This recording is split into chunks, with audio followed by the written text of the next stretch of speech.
नमस्कार। मैं हूं पंडित कैलाश चंद्र जोशी और आप देख रहे हैं मेरा यूट्यूब चैनल संस्कृति से। मित्रों, आज मैं आपके साथ बात करूंगा एक नए विषय पर। कल ही जम्मू कश्मीर में जो चुनावी प्रक्रिया आरंभ होने वाली है, एक राजनीतिक प्रक्रिया आरंभ होने वाली है, उस पर एक नया फैसला निर्णय हुआ है। वो इलेक्शन कमीशन की तरफ से, चुनाव आयोग की तरफ से, और उसमें बताया गया है लगभग 25 लाख वोटर उसमें नए जुड़ेंगे और वहाँ वोटरों के लिए नई गाइडलाइन जारी की गई है जो कम से कम 1 साल से जम्मू कश्मीर में रह रहा है वो वोट देने का अधिकार रखेगा।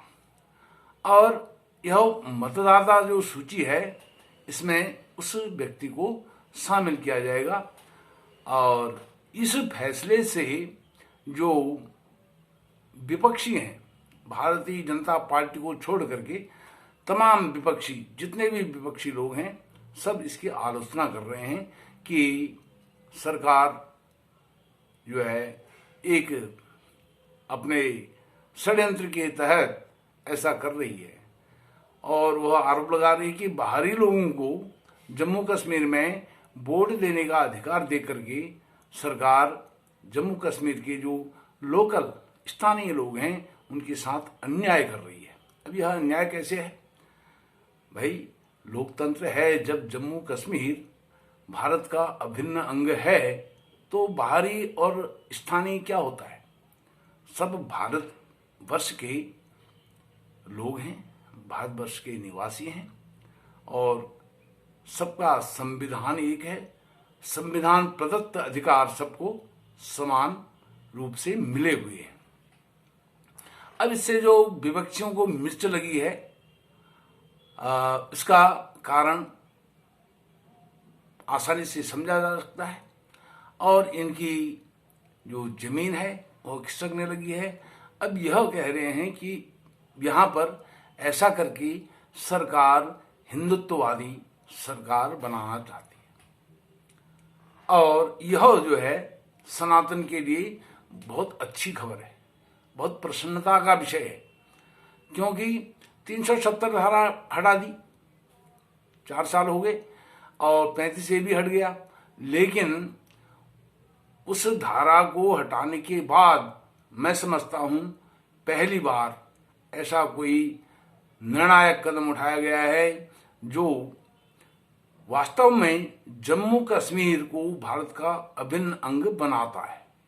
आज तक तो टीवी डिबेट में, हर जगह रैलियों में, सभाओं में नेता लोग कहते थे कि जम्मू कश्मीर भारत का अभिन्न अंग है, तमाम बातें करते थे।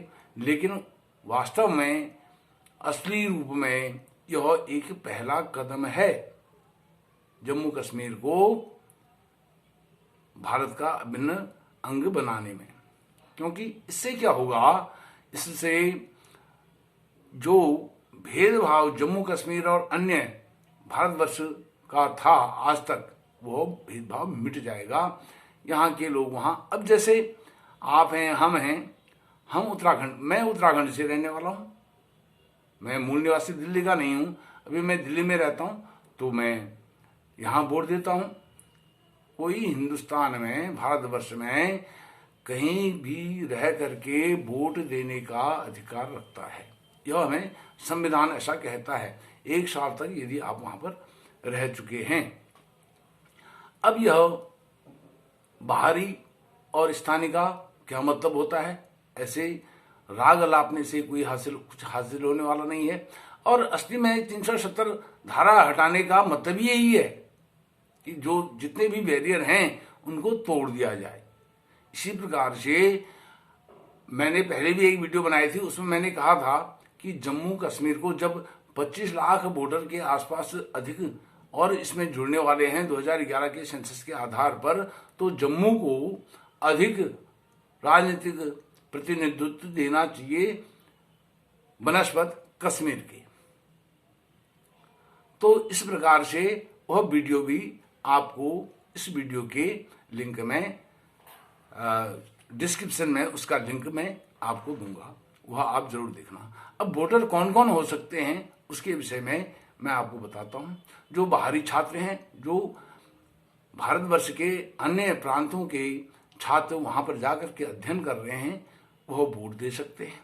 सुरक्षा बल के जो जवान हैं, हमारे पैरामिलिट्री के, मिलिट्री के जो भी वहां पर रहते हैं, वह दे सकते हैं।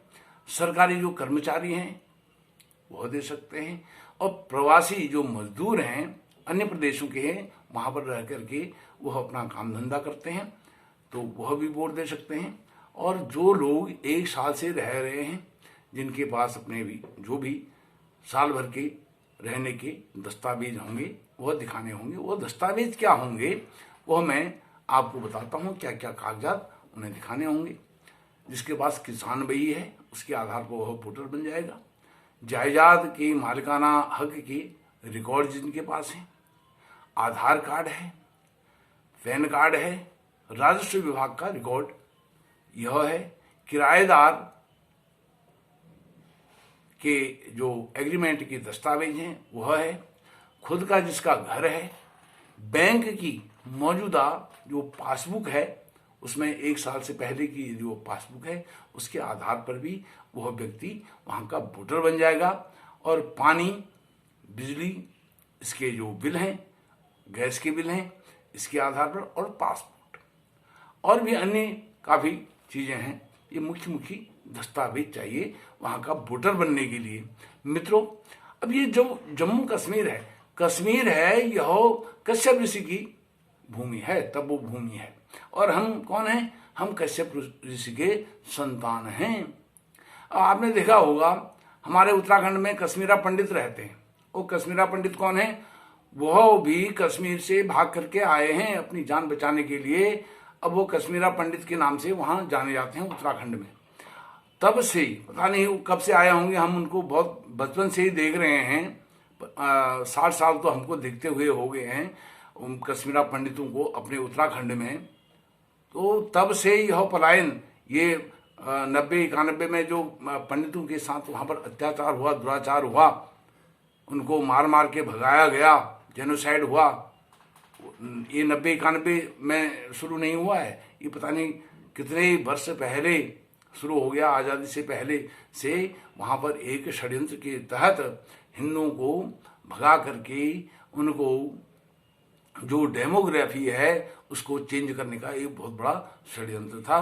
कैसे भी जम्मू कश्मीर भारतवर्ष से अलग हो जाए, यह रणनीति थी। तो इस प्रकार से यह हो गया। अब हम कश्यप ऋषि के संतान हैं। जब हम संकल्प लेते हैं जम्बू द्वीपे भरतखंडे, जम्बू, हम जम्बू द्वीप में आते हैं।